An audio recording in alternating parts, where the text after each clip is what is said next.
Olá pessoal, mais um vídeo no canal Vene Casagrande, um vídeo, como vocês podem perceber, na base da correria, na base do improviso, porque estou a caminho do SBT Esporte Rio para o programa que eu faço de segunda a sexta-feira, vocês já sabem muito bem, a partir de 1h da tarde. Quem não é do Rio de Janeiro pode assistir pelo YouTube, quem não consegue assistir nesse momento pode assistir pelo YouTube, enfim, fique à vontade.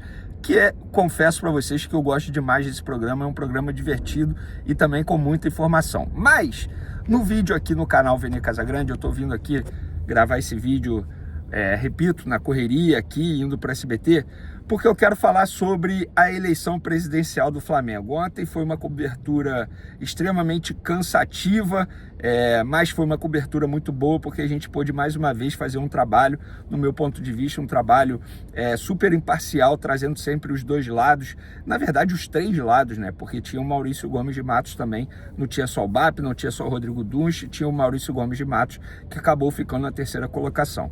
Mas, gente, o que eu quero falar aqui agora, e antes de eu começar a falar, quero pedir para você também se inscrever no canal, dar o like no vídeo, ativar a notificação, compartilhar o vídeo com os amigos, com as amigas. Se quiser dar uma moral naquela caixinha de Natal, tem o Pix aí na descrição também.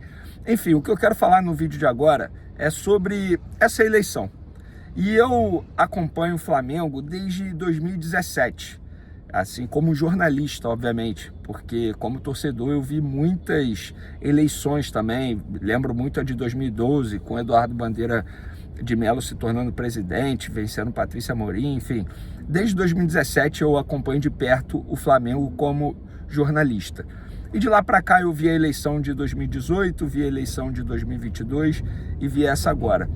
E sem sombra de dúvidas, de todas que eu acompanhei como jornalista, essa foi, digamos assim, entre aspas, a mais suja. Por que a mais suja? Porque, simplesmente, o que a gente viu de um candidato, ou dos candidatos, porque em determinado momento parecia até que o Rodolfo Landim era o candidato à eleição presidencial do Flamengo e não era o Rodrigo Dunche. Quando, na verdade, a gente pôde perceber que, se pudesse, o Landim iria se candidatar novamente. E ele ia ser o CEO se o Rodrigo Dunche vencesse a eleição. Mas em vários momentos o Landim botava a cara como se ele fosse o candidato. Inclusive ele deu muito mais entrevista do que o próprio Rodrigo Dunche. Inclusive, isso vale ser dito, porque muita gente me questionou por que eu não fiz uma live com o Rodrigo Dunche também, como eu fiz com o BAP. Eu não fiz porque o Rodrigo Dunche em nenhum momento topou. Segundo ele, a assessoria tinha muita demanda, ele não foi em vários lugares, beleza. Ele poderia, se ele quisesse, ele daria um jeito para participar. O BAP quis e deu um jeito, porque eu tenho certeza que a agenda do BAP também estava super lotada. Então, isso já é uma resposta. Agora, a chapa da situação, a todo momento, utilizou a máquina. E, novamente, máquina entre aspas. Nas redes sociais, utilizou o perfil oficial do Flamengo. Eles chegaram a ter a cara de pau de mencionar lá nas redes sociais do Flamengo que nos últimos 6 anos o Flamengo ganhou 4 cariocas. E daí? E daí?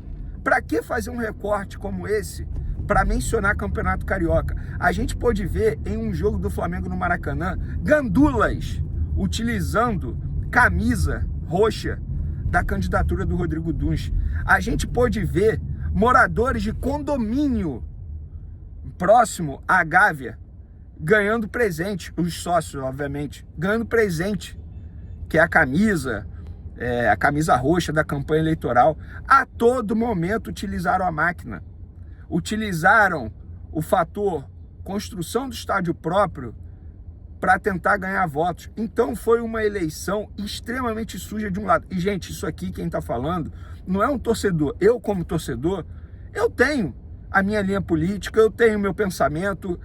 Se eu pudesse votar, eu sei quem eu votaria. Mas quem está falando aqui é o jornalista Vene Casagrande. De fato, o que a gente pôde acompanhar durante essa eleição presidencial foi uma chapa tentando a todo momento utilizar a máquina. Inclusive, Diogo Lemos, que hoje é atual VP de gabinete do Flamengo, ou seja, VP de gabinete do Rodolfo Landim, um cara extremamente ativo no Twitter, Ele parecia segurança virtual do Landim, a todo momento respondendo, e tudo que era contra a chapa dele era fake news. Ele precisa parar e aprender o que é fake news. Não, nem tudo era fake news. Óbvio, a gente pode ver muitas fake news, tanto falando mal de um lado quanto do outro, mas eu quero parabenizar também o agora ex-presidente da Assembleia Geral do Flamengo, Carlos Henrique, pelo belíssimo trabalho que ele fez. Porque o BAP venceu a eleição, mas eu acho que mais do que isso, foi algo extremamente democrático. Foi uma eleição presidencial que contou com urna eletrônica. Quem venceu mesmo foi a democracia e o torcedor rubro-negro que pôde ir lá votar. O BAP, obviamente, ele sai vencedor da eleição presidencial, mas a política no Flamengo não para por aí. Por quê? Agora tem eleição para o Conselho Deliberativo. E muita gente pode parar e achar que é bobagem, que é bobeira, mas não é bobeira. Isso aí mexe total no xadrez da política do Flamengo. E o BAP agora vai tentar, o BAP e o Flávio Willemann, que é o VP geral, que é o VP do BAP agora, a partir de 2025, eles vão tentar eleger o Ricardo Lomba. Eles estão apoiando o Ricardo Lomba nessa eleição para o Conselho Deliberativo. Então, gente, fazendo uma análise geral do que eu vi de perto nessa pré-eleição, foi algo extremamente assustador, cara. Assustador, assim, porque a todo momento eles utilizavam a imagem do Landim, parecia que o Landim era o candidato. Eu nunca vi promover durante uma eleição presidencial o presidente, Rodrigo Dunst, no caso, aí tinha o VP dele, o vice, e aí tinha um CEO. Por que isso? Mas por que utilizar tanto da imagem do Landim assim? Gente, a gente pôde ver um Landim totalmente desesperado ontem no dia da eleição. Teve um áudio em grupos de apoiadores, ele pedindo pelo amor de Deus para as pessoas irem votar, porque a eleição, segundo ele, estava extremamente apertada. A pergunta que, se eu pudesse fazer ao Rodolfo Landim, porque assim, e isso aqui vai uma crítica, em 6 anos, o Rodolfo Landim nunca quis me dar uma entrevista. Nunca. Isso aqui é uma crítica ao Rodolfo Landim. Por que será? Porque eu fazia meu trabalho, e vou ser bem sincero, fazia o meu trabalho muito bem feito. Pessoas me falam que o Landim não vai com minha cara desde o dia que eu vazei a informação do Gabigol contratado antes do clube e vazei a informação do Arrascaeta contratado antes do clube, lá no começo da gestão dele. Gente, eu só fiz o meu papel, tal como outros jornalistas tentam fazer e não conseguem. E por falar em jornalista, eu vi muita gente rasgando o diploma de jornalista e tendo uma postura extremamente lamentável durante a eleição ontem e pós a eleição. Lamentável. Então foi uma eleição presidencial do Flamengo que me chamou muita atenção em determinados momentos de maneira negativa. Não por causa do... Enfim, vocês vão entender. Deixa pra lá porque é melhor não falar nada. Mas ontem, na Gávea, a gente pôde ver a democracia vencendo. A democracia vencendo. E o Flávio Willemann foi perfeito no discurso dele. Sabe por quê? Eles não fizeram nenhuma promessa daquilo que eles não podem cumprir. E nós, como jornalistas, nós vamos cobrar tudo que eles prometeram durante essa campanha eleitoral.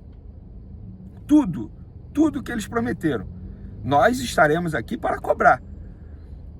Agora, para mim, o primeiro passo, o primeiro desafio que o BAP e o Flávio Willemann terão pela frente é montar um departamento de futebol profissional. Profissional, porque antes não era profissional. O que o Rodolfo Landim fez, mantendo o Marcos Braz, foi um absurdo, gente. O Marcos Braz mordeu virilha de torcedor em shopping. O que mais ele precisava fazer para não continuar no cargo como vice-presidente de futebol do Flamengo? Então, aqui é uma crítica, sim, à gestão Rodolfo Landim no que envolve projeto futebol, projeto esportivo, e esse, para mim, vai ser o grande desafio do BAP e do Flávio Willemann já no começo. Ele já avisou que vai manter Felipe Luiz. Tem o José Boto, que é o diretor de futebol português, que está na mira aí, segundo a imprensa portuguesa. Mas eu só estou falando aqui enfim, um desabafo. Eu uso o meu canal Vene Casagrande para dar minhas opiniões também, e eu queria desabafar, porque ontem era impossível comentar, uma correria danada, mas fico muito feliz porque, assim, fazendo uma análise geral como jornalista, eu gosto sempre de fazer uma autocrítica, uma autoanálise, e como jornalista eu tenho certeza que eu fiz um ótimo trabalho durante esse período de eleição. Um ótimo trabalho. Tentei ser justo com todos. Inclusive, várias pessoas me paravam ontem, no dia da eleição, tanto da chapa vencedora do BAP, quanto da chapa perdedora do Rodrigo Duns, falando, parabéns pela sua postura durante o processo de eleição, você foi muito correto. Enfim, e é isso. Mais um aprendizado, mais uma eleição, mais uma cobertura de eleição no Flamengo, e agora o BAP é o novo presidente pelos próximos 3 anos. A ver, eu acho que tem muita coisa a melhorar no Flamengo, muita coisa a melhorar, mas de fato me assustou muito essa vontade do Landim de continuar no poder. Por quê? Por que isso? Se eu tivesse uma oportunidade de fazer uma entrevista com ele, eu perguntaria para ele, mas por que esse tesão todo em continuar no poder do Flamengo? Quando, na verdade, quando ele entrou, ele já havia prometido que não tentaria uma segunda eleição, e ele tentou a segunda eleição. E agora, ele tentou ser CEO para continuar no poder do Flamengo. Por que será? Fica aí o questionamento, fica também os parabéns, repito aqui, para o presidente da Assembleia, o Carlos Henrique, porque fez um grande trabalho, inclusive foi muito criticado pela chapa do Rodolfo Landim por ter colocado a eleição segunda-feira, e foi a eleição que teve mais pessoas votando, mais de 50% foram votar. Por falar em Rodolfo Landim, galera, fica aqui, vamos lembrar, ele entrou na justiça contra o Flamengo, sendo presidente do Flamengo, ele entrou na justiça contra o Flamengo, para fazer exigências. Gente, foi um negócio assustador, mas agora é uma nova página sendo escrita no Flamengo como BAP, presidente do clube. Valeu, galera, era só um desabafo, agora tô indo pro SBT, nada de informação, mas eu só queria falar com vocês que me acompanham aqui há muito tempo. Tamo junto, beijo, abraço, fui!